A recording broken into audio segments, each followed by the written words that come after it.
Good afternoon. My colleagues and I remain squarely focused on achieving our dual mandate goals of maximum employment and stable prices for the benefit of the American people. Despite elevated... Is private student loan debt wrecking your life? You really need to talk to Y-Refi. Y-Refi, refinance low, and the labor market is at or near maximum employment. Inflation has come down a great deal, but has been running somewhat above our 2% longer run objective.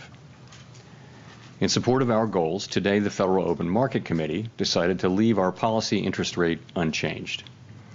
We believe that the current stance of monetary policy leaves us well positioned to respond in a timely way to potential economic developments. I'll have more to say about monetary policy after briefly reviewing economic developments. Following growth of 2.5% last year, GDP was reported to have edged down in the first quarter, reflecting swings in net exports that were driven by businesses bringing in imports ahead of potential tariffs.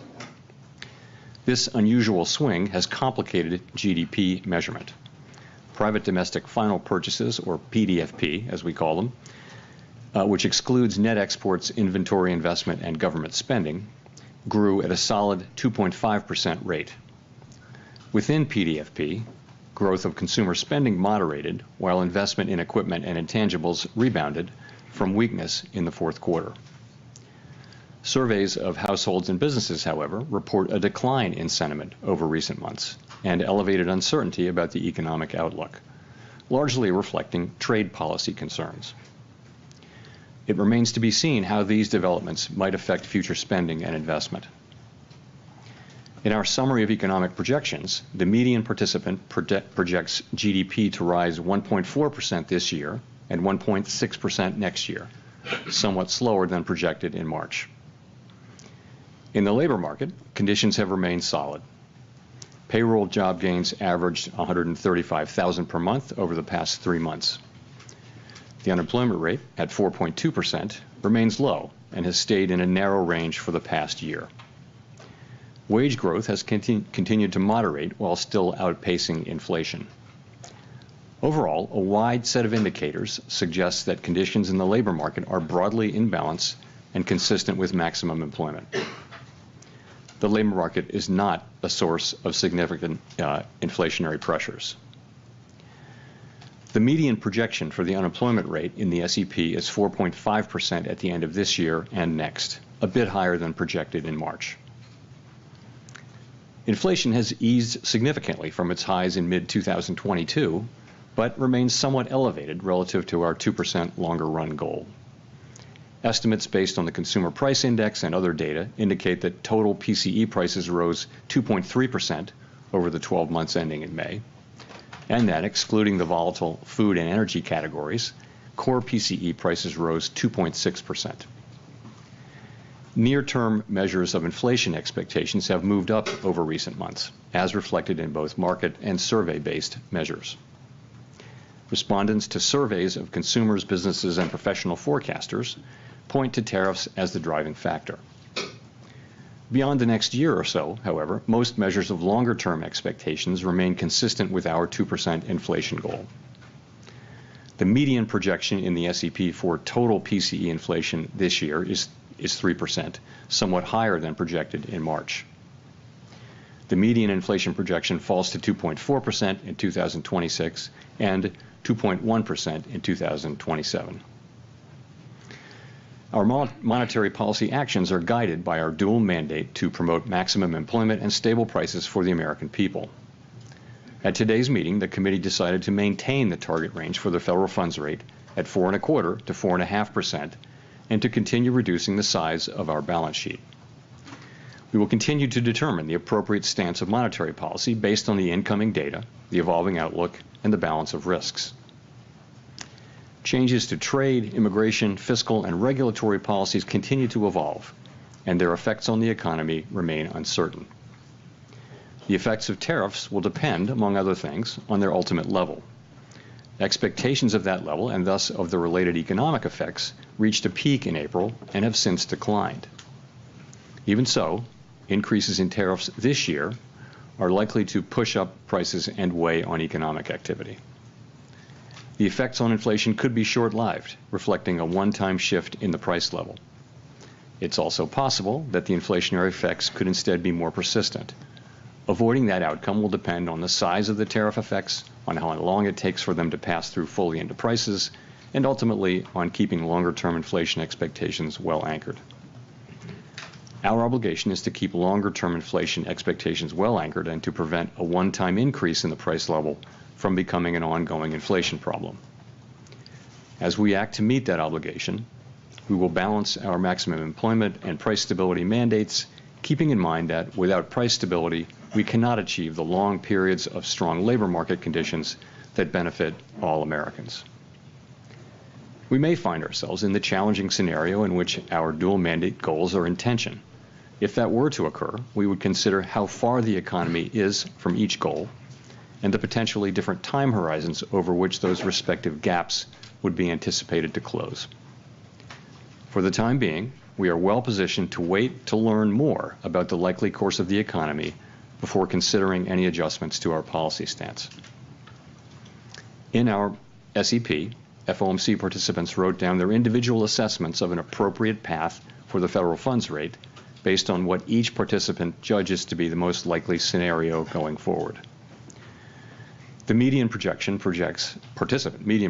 projects that the appropriate level of the federal funds rate will be 3.9% at the end of this year, the same as projected in March. The median projection declines to 3.6% at the end of next year and to 3.4% at the end of 2027, a little higher than the March projection. These individual forecasts are always subject to uncertainty, and as I've noted, uncertainty is unusually elevated.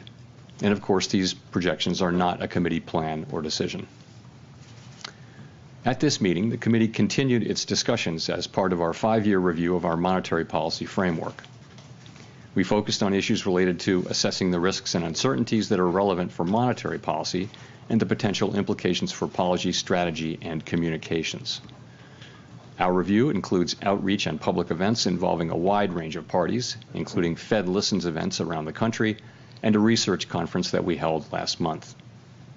We are open to new ideas and critical feedback, and we will take on board lessons of the last 5 years in determining our findings. We intend to wrap up any modifications to our statement on longer-run goals and monetary policy strategy by late summer. After that, we will consider enhancements to our suite of communications tools, including the SEP. The Fed has been assigned 2 goals for monetary policy: maximum employment and stable prices. We remain committed to supporting maximum employment, bringing inflation sustainably to our 2% goal, and keeping longer-term inflation expectations well anchored. Our success in delivering on these goals matters to all Americans. We understand that our actions affect communities, families, and businesses across the country. Everything we do is in service to our public mission, and we at the Fed will do everything we can to achieve our maximum employment and price stability goals. Thank you. I look forward to your questions. Colby. Thank you. Colby Smith with the New York Times. To what extent has the more limited impact from tariffs at this stage on inflation changed your view on what the ultimate economic fallout will be from these policies and the timing of when they will materialize in the data? So we've had 3 months of favorable inflation readings since the high readings of January and February, and that's, of course, highly welcome news.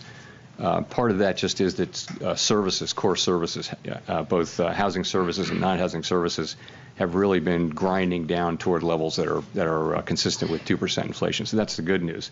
We've had goods inflation just moving up a bit, and of course we expect, as you point out, we do expect to see more of that over the course of the summer. It takes some time for tariffs to work their way through the chain of distribution to the end consumer. A good example of that would be goods being sold at retailers today may have been imported several months ago before tariffs were imposed. So we're beginning to see some effects, and we do expect to see more of them over coming months.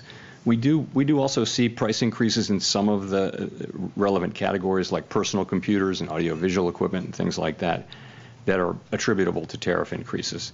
In addition, we look at surveys of businesses, and there are many of those, and you do see a range of things, but many companies do expect to put all or some or all of the effective tariffs through to the next person in the chain, and ultimately to the consumer. Today, the amount of the amount of the tariff effects, the size of the tariff effects, their duration and the time it will take are all highly uncertain. So that is why we think the appropriate thing to do is to hold where we are as we learn more. And we think our policy stance is in a good place where we're well positioned to react to incoming developments. So in terms of how we should interpret the rate cuts penciled into the SEP, is this reflecting that there's this expectation that underlying inflation will just stay well enough contained that allows the committee to eventually move ahead with those cuts? Or is it about, responding to a deterioration in economic activity, let's say? I mean, how should we make sense of the forecast? So if you look at the forecast, you will see that people do generally expect inflation to move up and then to come back down. But we can't just assume that. Of course, we don't know that. And, our job is to make sure, one of our jobs is to make sure that a one-time increase in inflation doesn't turn into an inflation problem. And that, again, that will depend on the size of the effects, how long it takes for them to come in, and ultimately on keeping inflation expectations anchored. Hi, and thanks, Chair Powell. Howard Schneider with Reuters. If you look at the rate path starting in December to today and adjusted over the full time horizon you've got there, you've taken about a quarter point per year out of your projected path, and you end at a higher rate at end 2027 than you would have in the prior forecast. Is that a result of a sense that tariffs will lead to more persistent inflation? Is it a result of reassessments of where your short-term neutral rate is? Why are you on a slower path now? So I would focus most on the nearer term. As you get out to the later years, it's hard for anybody to know where the economy is going. You didn't see people moving their longer term, estimate of the neutral rate, for example, at this meeting. So and those things are probably slow moving. So I think if you look at what's happening here since March, this is since March, right? You see a little slower growth, just a tiny tick up, a 1/10 tick up in unemployment, and you see inflation moving up 0.3. And by the way, it was a similar move from the December SEP to the March. So that's what you see. You see the effects of tariffs. I think we learned in April, after the March meeting, that substantially higher tariffs were likely. And then since then, the estimates of where the tariffs will be have actually moved back down, although still at an elevated level. So we're adapting in real time. And what you see is an accumulation of individual assessments. You say in the statement that risks have diminished on that front, but the July 9th, drop dead date for all the Liberation Day tariffs is still out there and unresolved. You've got now exchange of missiles between two Middle East adversaries with a possible U.S. involvement. How can you justify saying that risks have diminished? So what we said was that uncertainty uncertainty about the economic outlook has diminished but remains elevated. Many surveys say that. They do. So, and that's actually a line from the Teal book, which you can see in 5 years. Remember to check that. Maybe the war will be over by No, but if you think about it, tariff uncertainty really peaked in April, and since then has come down. And that's really what that's just acknowledging. It's diminished, but still elevated. That it's uncertainty. So I think that's an accurate statement. Thank you. Chris Rugaber at Associated Press. There is an argument out there in favor of cutting rates more immediately. Inflation has continued to cool and is back to roughly 2% despite the tariffs. And I guess I also wanted to ask about, cracks in the job market with gross hiring slowing, concentrated in just a few industries. We've seen some housing data, including this morning, that have been pretty weak. Do you see any concerns that the economy is weakening and that is a reason to cut rates going forward? So we do of course monitor all those things. I think if you look at the overall picture, what you're seeing is 4.2% unemployment and an economy that's growing at a rate hard to know given the unusual flows in the first quarter, but it appears to be 1.5%, 2%, maybe a little better than that. Sentiment has come up off of its very low levels. It's still depressed. So, you can point to things. The housing market is a longer run problem and also a short run problem. I don't think it's indicative of, basically the situation is we have a longer run shortage of housing, and we also have high rates right now. I think the best thing we can do for the housing market is to restore price stability in a sustainable way and create a strong labor market, and that's the best thing we can do for the housing market. You asked about the job market. Again, look at labor force participation, look at wages, look at job creation. They're all at healthy levels now. I would say you can see perhaps a very, very slow continued cooling, but nothing that's troubling at this time. But we watch it very, very carefully. So overall, again, the current stance of monetary policy leaves us well positioned to respond in a timely way to economic developments, and for now, and we'll be watching the data carefully. Well, just quickly on, given that there are concerns inflation will rise, but there is the alternate scenario that tariffs would create demand destruction and slow growth sufficiently, and that would perhaps keep a bit of a lid on inflation. Do you see odds of that scenario? What kind of odds do you see of that scenario coming true, and how many months of cool inflation would you need to see before concluding that maybe that lower inflation scenario is taking place? So this is very much the conversation we had today and yesterday. There are many, many different scenarios, many combinations of scenarios where inflation does or doesn't prove out to be at the levels we think, and where the labor market does or doesn't soften. And I think what you see people doing is looking ahead at a time of very high uncertainty and writing down what they think the most likely case is. No one holds these rate paths with a great deal of conviction, and everyone would agree that they're all going to be data dependent, and that you can make a case for any of the rate paths, I think, that you see in the SEP. And we do this once a quarter. It's a hard thing to do particularly at this time, but it does reflect. If you see somebody writing down a rate path that involves cuts, that's them saying, yes, I think we will get to a place, more likely than not, where cuts will be appropriate. And it could be a joint probability of a number of possible outcomes. Again, remember how much uncertainty we face, though. Steve. Thank you. Mr. Chair, I wonder if you could describe for us some of those scenarios. How do you get to a place? I'm noticing that the uncertainty levels in your forecast are very high. How do you get to a place where you have the confidence in the outlook for, say, inflation and or growth or the unemployment rate? How many months does it take, and what do you want to see in the data to get to that level of confidence to actually reduce rates off the restrictive level? So it's very, very hard to say when that will happen. We know that the time will come. It could come quickly. It could not come quickly. As long as the economy is solid, though, as long as we're seeing the kind of labor market that we have and reasonably decent growth and inflation moving down, we feel like the right thing to do is to be where we are, where our policy stance is, and just learn more. I've been showing up here for nearly 200 years, and I can't wait to see what's next. Hats off to the future. John Deere plans to invest nearly $20 billion in America over the next 10 years. However you book, first check Kayak to search hundreds of travel sites at once and compare hotel prices to find a great deal. The labor market very carefully for signs of weakness and strength, and tariffs for signs of what's going to happen there. And of course, there are many developments ahead.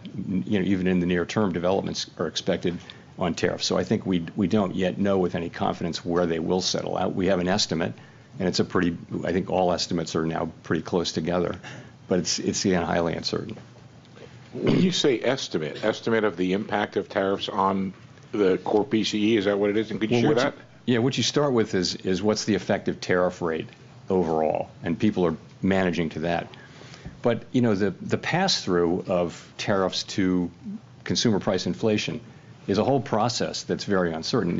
As you know, there are many parties in that chain. There's the manufacturer, the exporter, the importer, the retailer, and the consumer. And each one of those is going to be trying not to be the one to pay for the tariff. But together, they will all pay for it together, or maybe one party will pay it all. But that process is very hard to predict. And we haven't been through a situation like this. And I think we have to be humble about our ability to forecast it. So that's why we need to see some actual data to make better decisions. We'd like to get some some more data. And again, in the meantime, we can do that because the economy remains in solid condition.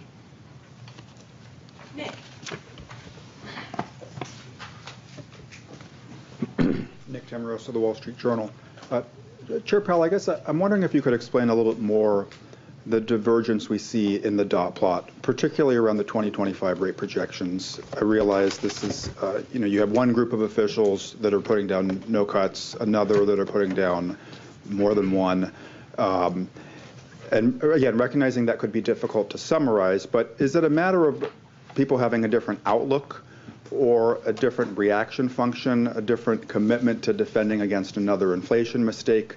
How did that play out over the last 2 days?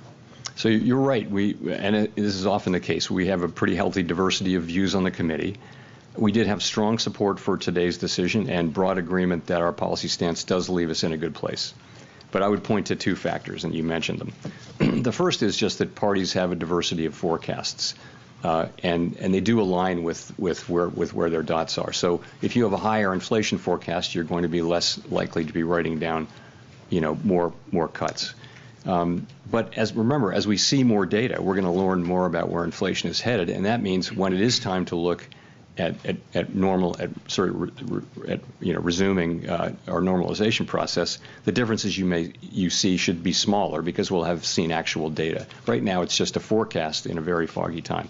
So that's the first part, is forecast. Secondly, people can look at the same data and they can evaluate the risks differently, as you know. And that includes, the risk of higher inflation, the risk that it'll be more persistent, the risk that the labor market will weaken. People are going to have different assessments of that risk.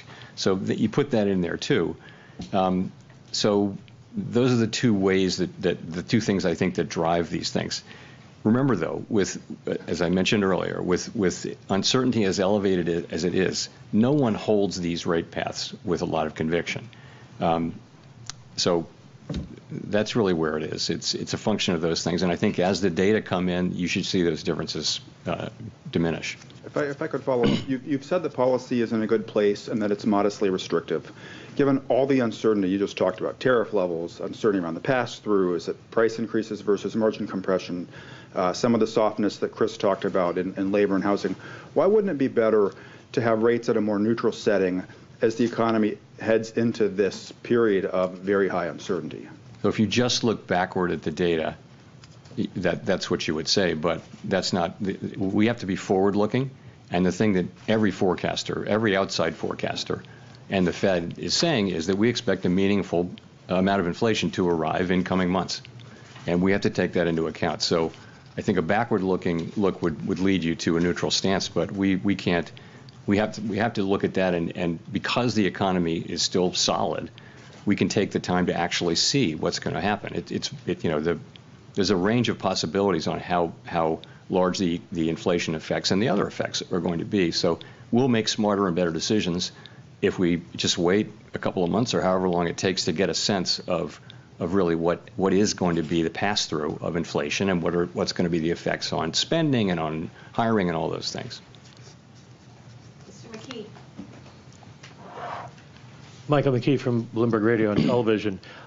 Your friend down at 1600 Pennsylvania Avenue continues to lob insults in your direction, and I'm wondering, given now that the Supreme Court has maybe carved out the Fed from some of the legal implications of that, whether this is just noise that the markets and everybody should ignore until your term is up, or whether you worry that it could lead to more pressure on confidence on Wall Street, on consumers, about the outlook for the economy. Look, from my standpoint, it's not complicated. What everyone on the FOMC wants is a good, solid American economy with a strong labor market and price stability. That's what we want. We think our policy is well positioned right now to deliver that and to be able to respond in a timely way as the data lead us around. The economy's been resilient, and part of that is our stance. And again, we think we're in a good place on that to respond to significant economic developments. That's what matters. That is what matters to us. Pretty much that's all that matters to us. I need to ask, assuming you are not reappointed, would you stay on as governor when your term as chair ends? I'm not thinking about that. I'm thinking about this. Andrew. Thanks, Mr. Chairman. I guess with workplace raids increasing, picking up significantly, what kind of effect would that have on the labor market in the short term? With what picking up? Workplace raids. So you're asking immigration? Yeah. You know, I wouldn't want to speculate. One way to get at that from an economic standpoint, we of course don't comment on immigration policy. It's not ours to make or comment on. But what you see is an unemployment rate that has been really solid and at a low level, not really increasing. It's been in a good range and well within the range of mainstream estimates of maximum employment. And that means, like, part of that is that labor demand and labor supply are kind of moving down at the same rate. Labor demand is softening. You see that in job creation, but it's still kind of at a healthy level. And labor supply is diminishing because the immigration numbers that we see are much lower than they were. So those two factors, supply and demand, that's what has kept the unemployment rate in a reasonably stable place. Okay, thanks. The other thing I wanted to follow up on is if you could elaborate on the potential changes to the SEP that you suggested were part of the framework review, I think. So the framework review really has two tracks, right? The first track is our policy framework that is reflected in the consensus statement. And we've said that we would finish that and announce it by the end of the summer. So we're well along in that process. We've had the meetings that we need to have, and we're now going to be going into, into discussions about, specific changes to language. So that's the framework part of it. The second part of it is our communications tools and practices. Pardon me. And that part comes next. Okay, that's what we're going to do in the meetings this fall. Actually, what we did at this meeting, though, is we sort of prepared the ground for that. We had a meeting where we talked at a high level about a number of ideas. The SEP is part of it. Many other ideas. It's sort of how do we think our communications can be improved? There are a number of ideas. People offered a really it was a great conversation. Number of ideas, but we're going to look at those with staff briefing and a lot of thought in the fall. And I would say when it comes to changing communications, I would only support things really that only implement things that have very broad support. And also you want to be really careful because I think our communications are pretty well received. They're not broken. So more is not necessarily better, but better is better. So we're going to be looking at ways to do things that will improve the clarity of what we do for the benefit of the public.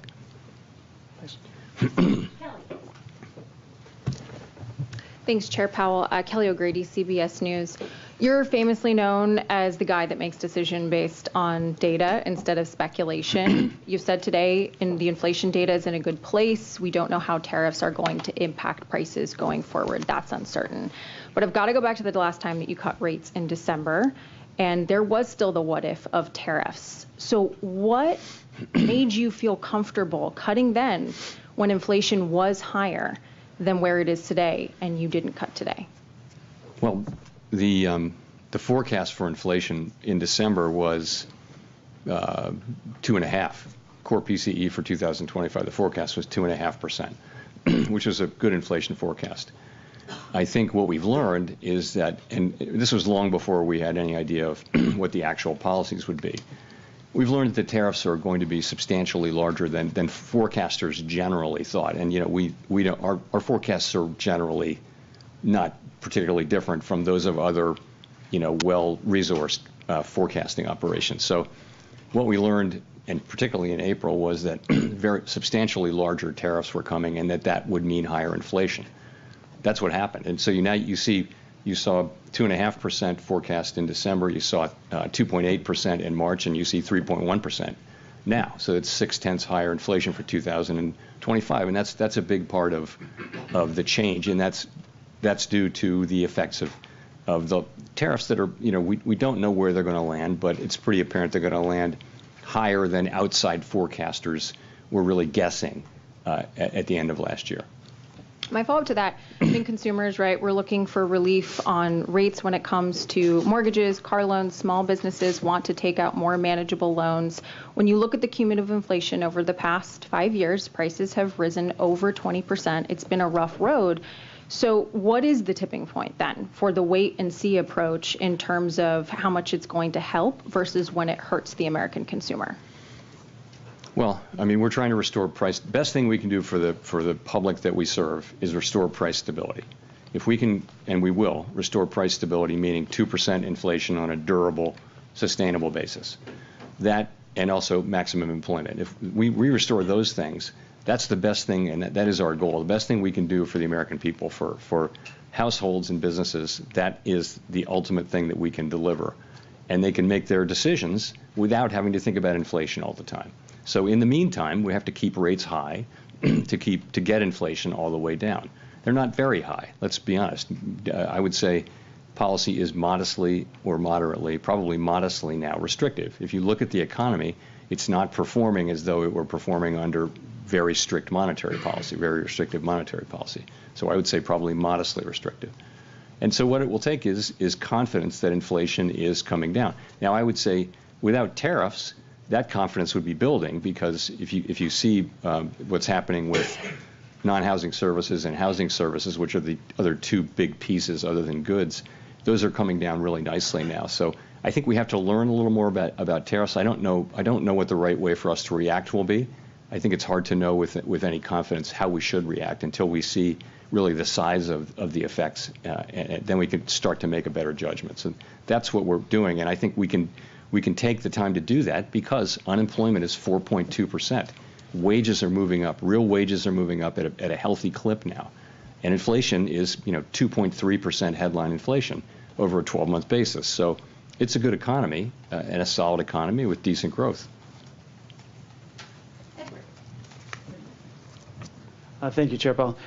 So you're saying that uncertainty has come down, the economy is moving at a solid pace, inflation has come down over the past 3 months, and this is all moving in the right direction. So are you indicating here that Americans should expect some sort of economic pain in the second half of the year? I'm not saying that at all. From our standpoint, what I can say is that the U.S. economy is in solid shape. Inflation has come down. The unemployment rate remains at 4.2%. As I mentioned, real wages are moving up. It's a good job creation is at a healthy level.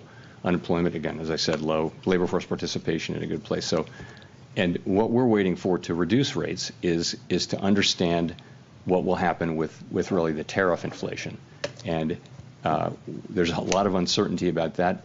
Every forecaster you can name who is a professional forecaster with adequate resources and forecasts for a living is forecasting a pretty significant. Everyone that I know is forecasting a meaningful increase in inflation in coming months from tariffs, because someone has to pay for the tariffs, and it will be someone in that chain that I mentioned between the manufacturer, the exporter, the importer, the retailer, ultimately somebody putting it into a good of some kind, or just the consumer buying it.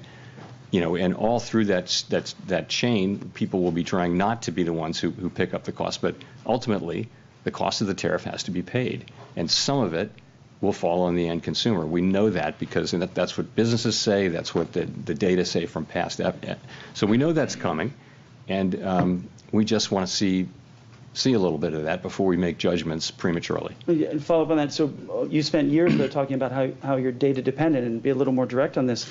Now you're making decisions looking forward. Doesn't the data you're seeing today indicate there should be a rate cut?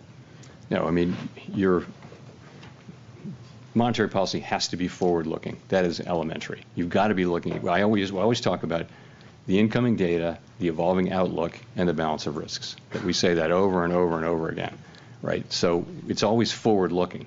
If you know, at the very beginning of the pandemic, we cut rates to zero immediately. Nothing had happened. We just knew that it was going to be really bad, right? So we took very aggressive forward-looking because we knew things were going to be unusually difficult. So, of course, this is something we sort of know is coming. We just don't know the size of it. And again, the economy seems to be in solid shape. So the labor market's not crying out for a rate cut.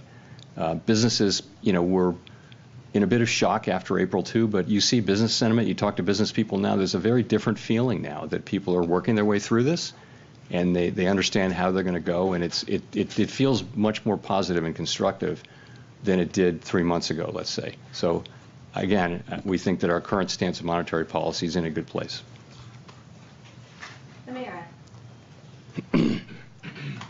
Thank you. Amara Mokwe with Bloomberg.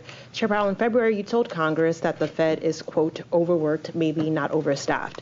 Then in a memo to staff in May announcing a deferred resignation program at the Fed, you said you wanted to ensure that the Fed was, quote, right-sized.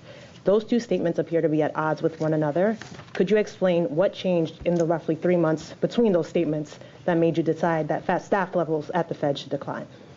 I don't see them at all as intention. So I was asked, is the Fed overstaffed? And I said no. And I sort of said as a pun, overworked but not overstaffed. People do work extremely hard at the Fed, and I know they work hard at Bloomberg too. So, but we do. We work hard. But I would say this. So we are careful stewards of public resources, and sometimes you need to show that. So there have been several times in our history, modern history, where the Fed has said, you know what, we're going to do a buyout. We're going to show the public. We're going to demonstrate that we are good stewards of public resources. So we thought, and I thought, that this is a time when we can, we grow at about, our headcount has grown at about 1% a year. So over the course of a couple of years, we're doing a careful scrub of the board and all the.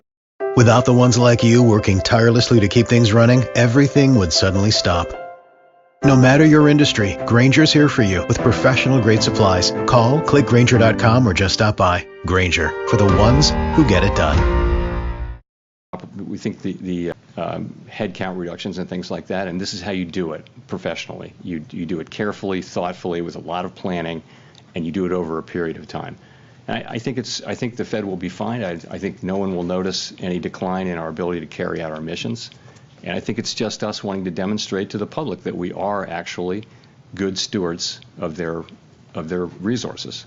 We're effectively wiping out 10 years of headcount growth with this. So, I mean, we wanted to show that, that we're good stewards.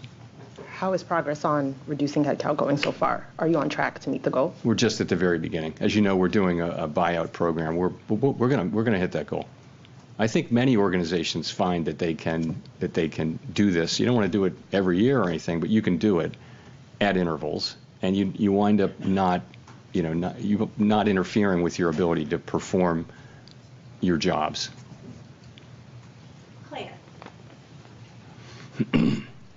Chair Powell, Claire Jones from the Financial Times.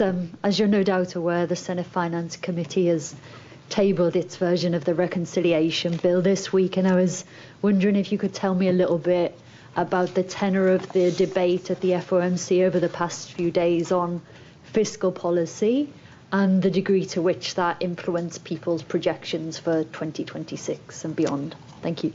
Yeah, so we don't sit around and debate or really discuss. We take fiscal policy as fully exogenous, and so we actually really didn't talk about the bill or the contents of it.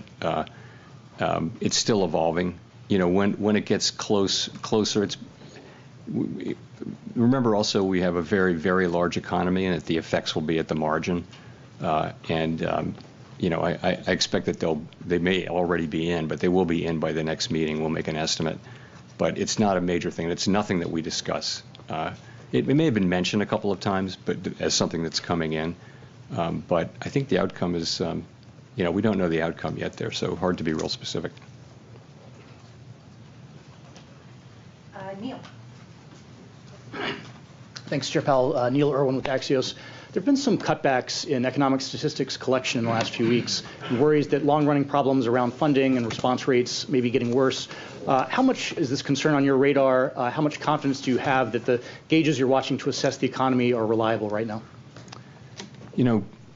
Two things. One, the data we get right now, we can do our jobs. I'm not concerned that we can't do our jobs. That's not the point. The point really is that we are starting to see layoffs and important gatherers of data are saying that they're having to cut back on the size of their surveys. That's going to lead to more volatility in the surveys.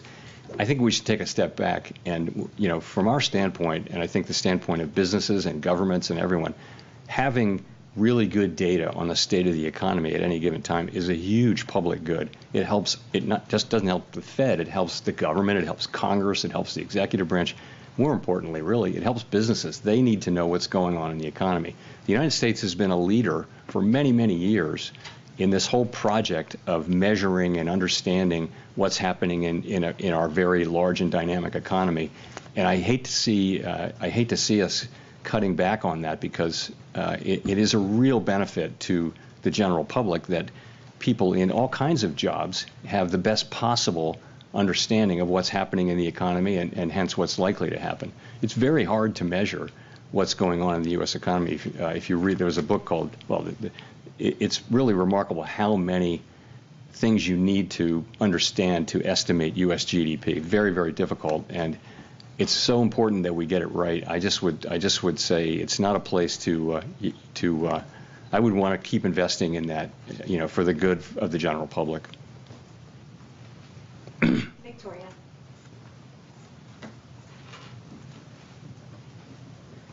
Hi, Victoria Guida with Politico.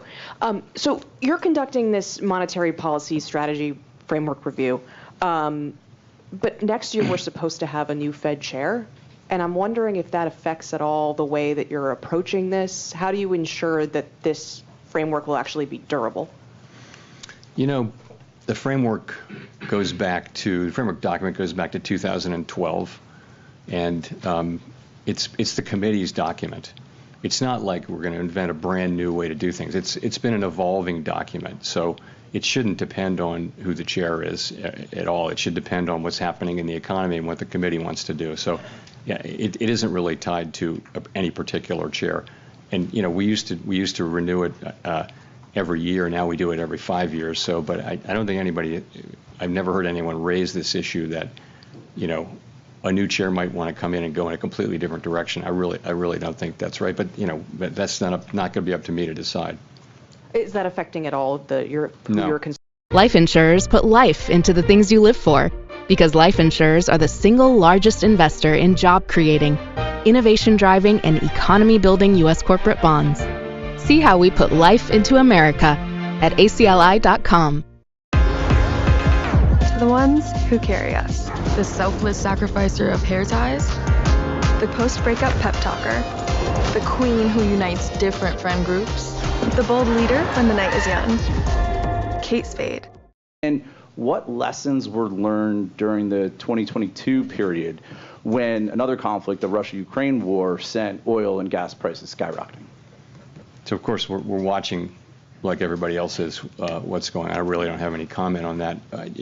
Possible that we'll see higher energy prices. What's tended to happen is when there's turmoil in the Middle East, you may see a spike in energy prices, but tends to come down. Those things don't generally tend to have lasting effects on inflation, although, of course, in the 1970s, they famously did, because you had a series of very, very large shocks. But we haven't seen anything like that now. The U.S. economy is far less dependent on foreign oil than it was back in the 1970s. So, but there. A quick follow-up. I've just got to ask you about artificial intelligence. Some technology executives have recently been warning that AI could wipe out a large chunk of entry-level jobs and significantly increase the unemployment rate.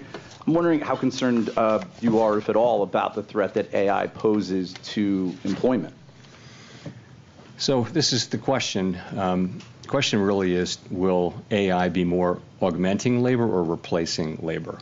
And I wouldn't, we all see those announcements, including one today. I wouldn't, overread a couple of data points, because, AI should be creating jobs at the same time. It may be replacing, maybe doing both. Anyone who's done any work with AI will have been a little bit stunned at how capable it is. And it's just a different thing. So I think this is something that certainly has transformational potential, and probably we're in the very early stages of it. They say what you're seeing now compared to what you'll see in 2 years is going to be very different and even more effective. So I think it's really hard to know. Of course, there are optimists who feel like it's going to make everybody much more productive. and there are those who think it's going to replace an awful lot of jobs right across the income spectrum, white collar, blue collar, and everything. So I just don't know. We don't have a House view on that, but this is going to be a very important question for some time. Greg.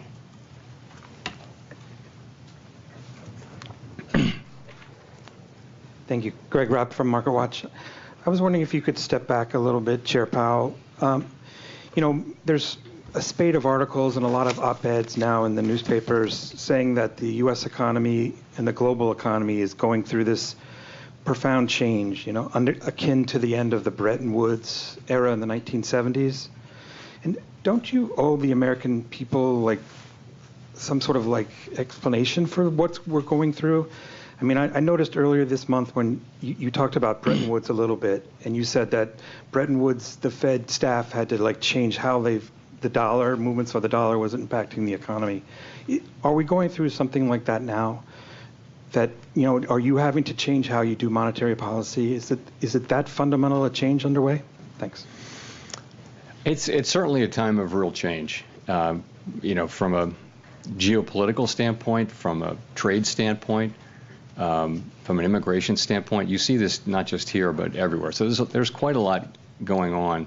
It doesn't change the way we do monetary policy in the near term. I mean, and it doesn't change our objectives or what we need to do. And these things are not really our issues. They're really issues for elected governments. All of those issues are really for elected governments. But there's no question it's a time of real change, and very hard to see where that goes.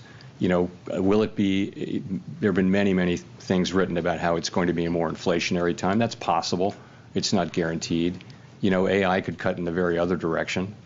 AI could make people much more productive and push in the other direction. I don't know, though. But you're right. But honestly, our focus is a much more practical one, and that is how do we keep inflation low and employment high in the near term. That's really what we're about.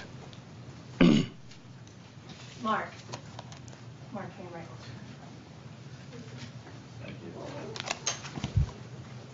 Hello, Chairman Powell. Mark Hamrick with Bankrate.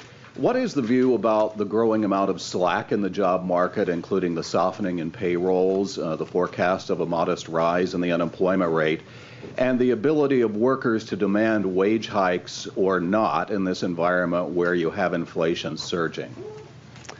You don't really see unemployment going up. You don't see increased slack, really. I mean, at the margin. Remember, you're at 4.2% unemployment. That was, for many years, that was an extremely low level. It happens to have come up off of an even lower level as we came out of the pandemic. We were as low as 3.4%. But 4.2% is probably at the low end of estimates of the longer run, sustainable level of natural rate of unemployment.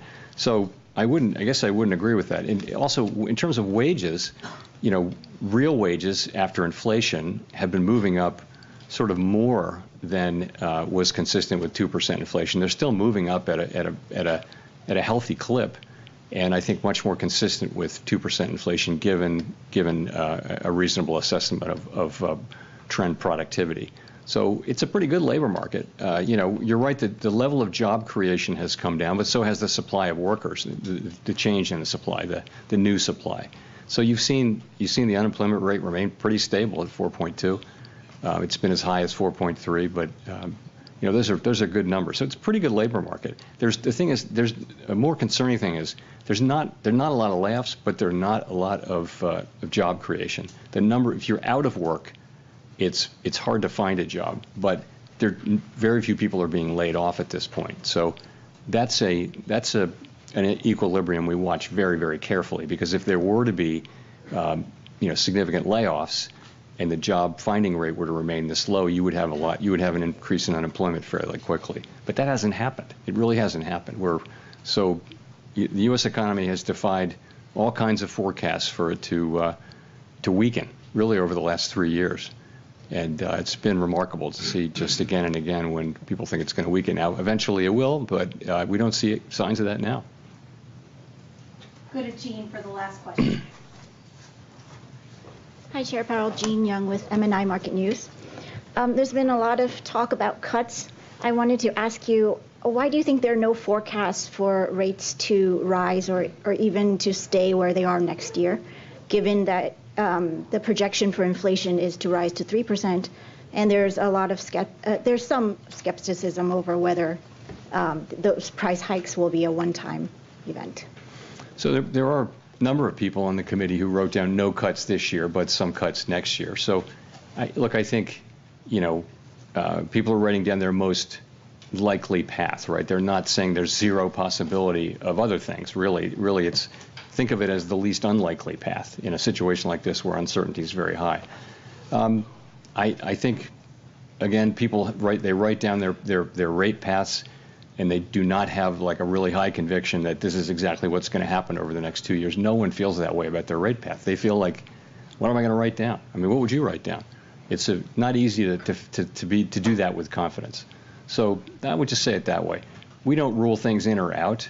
Certainly a hike is not the base case at all. It's not something people are writing down. But in the meantime, we do the best we can with these forecasts, and I think they're representative of the different forecasts and different reaction functions that people on the committee have.